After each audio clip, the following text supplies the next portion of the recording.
E aí a gente vai para vamos continuar nosso curso. Quando a gente vai falar sobre formação dos Estados nacionais, nós vamos ver o enfraquecimento da igreja e o fortalecimento do monarca. Lá na França, principalmente, na Inglaterra, o fortalecimento do monarca. Quando a Revolução Francesa quer dar uma quebrada nisso, e surge a ideia do cidadão, da Carta de Direitos Humanos, da Carta da Declaração do Estado e do Cidadão, entendeu? Da Revolução Francesa, os conceitos de igualdade e liberdade. Então você não encontra nesse período ainda exemplos de democracia. E aí nós vamos construir a evolução dos direitos fundamentais, a partir da Revolução Francesa, os direitos limitativos.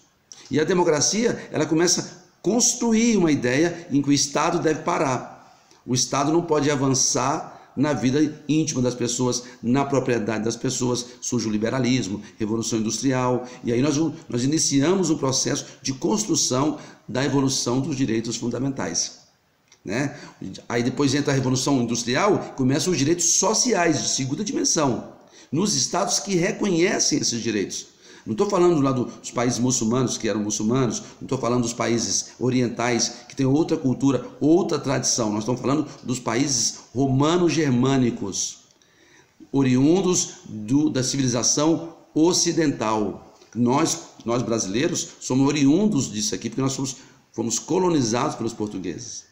Então nós vamos encontrar aí uma herança que vai fazer com que o Brasil não saia não entre no sistema democrático, porque Dom Pedro I saiu porque queria o quarto poder. Porque os poderes são divididos: executivo, legislativo e judiciário, na visão de Montesquieu. Na visão de Montesquieu ele criou essa ideia de executivo, legislativo e judiciário, só que Dom Pedro I não queria, não é à toa que ele teve que abdicar do poder em 1831. Ele entrou em 1822, ficou só 9 anos. Por quê? Porque ele não queria. Mas mesmo assim, Dom Pedro II já trouxe uma participação maior. Por isso Dom Pedro II ficou até 1889.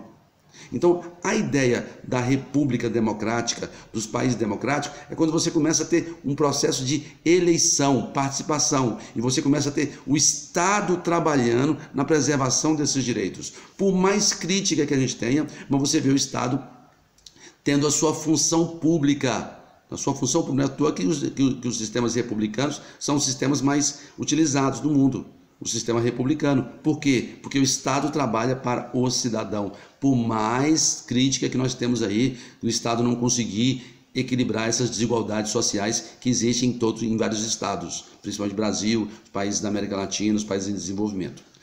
Então a democracia, ela vai evoluindo, ela vai se conservando, ela vai melhorando, e os países democráticos, que são os Estados Unidos, que é um exemplo de país, começa com a sua Constituição, pequenininha, com os estados autônomos, os estados federados autônomos, são 50 estados autônomos e federados.